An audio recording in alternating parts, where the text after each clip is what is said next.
सब समय शुधु गोलाप ना एक गोछा टिউলিপের शुभेच्छा जानिए আসসালামু আলাইকুম ইমরিনা ডিআইওয়াই হোমের নতুন আরো একটা ভিডিওতে আপনাদের সকলকে ওয়েলকাম জানাচ্ছি। পিস্তা সিলে টিউলিপ ফ্লাওয়ার বানানোর জন্য প্রথমে পিস্তা সিলগুলোকে ভালোভাবে কালার করে নিতে হবে। আর এই তো এখানে আমি ভিন্ন ভিন্ন কালার করে নিয়ে সেটাকে রোদের মধ্যে ভালোভাবে শুকিয়ে নেব।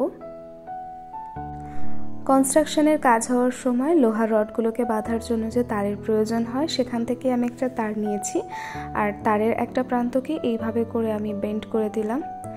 এখন উল নিয়ে এটাকে সুন্দরভাবে জড়িয়ে পেঁচিয়ে একটা কালারফুল লুক দেব। এটা এতটাই সোজা যে এক দুইবার দেখলেই ভালোভাবে বোঝা যায়। একটা গোটা বছর শেষ হয়ে আরেকটা বছরে আমরা পা রাখতে চলেছি। আল্লাহ আমাদের সব সময় ভালো কিছু করার হেদায়েত দান করুক। যা পেয়েছি তার জন্য আলহামদুলিল্লাহ, আর আমরা ভবিষ্যতে ভালো কিছুর প্রত্যাশা রাখছি ইনশাআল্লাহ।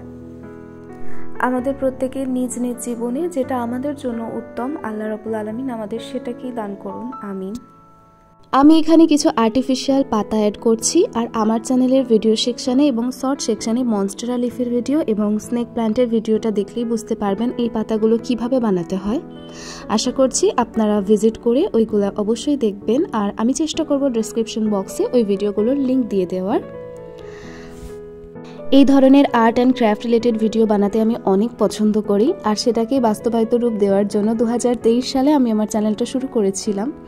তবে এখনও পর্যন্ত সেই অনুযায়ী সদস্য সংখ্যা হয়নি, প্রায় 300-র কাছাকাছি হয়। তবু আলহামদুলিল্লাহ, একসময় কেউই দেখতো না, এখন তো 300 জনের মতো আমার ভিডিও দেখেন। তার জন্য আলহামদুলিল্লাহ মহান আল্লাহ রাব্বুল আলামিনকে অনেক অনেক ধন্যবাদ। আর এই তো গ্লুয়ের সাহায্যে আমি এভাবে পেস্তা সেলগুলোকে লাগিয়ে দেওয়ার পরে এরকম সুন্দর একটা টিউলিপ হয়েছে। আমি মাল্টি কালারের অনেকগুলো টিউলিপ বানিয়ে দিয়েছি। আমার ভিডিও যদি আপনাদের কোনো অংশ ভালো লেগে থাকে তাহলে ভিডিওটিতে প্লিজ একটি লাইক দেবেন, আমার চ্যানেলটি সাবস্ক্রাইব করতে ভুলবেন না এবং কমেন্ট সেকশনে অবশ্যই লিখে জানাবেন যে আমার ভিডিও আপনাদের কেমন লাগে। আপনার একটা কমেন্ট আমাকে পরবর্তীকালে নতুন ভিডিও বানাতে উৎসাহ দেবে। আল্লাহ হাফিজ, আসসালামু আলাইকুম।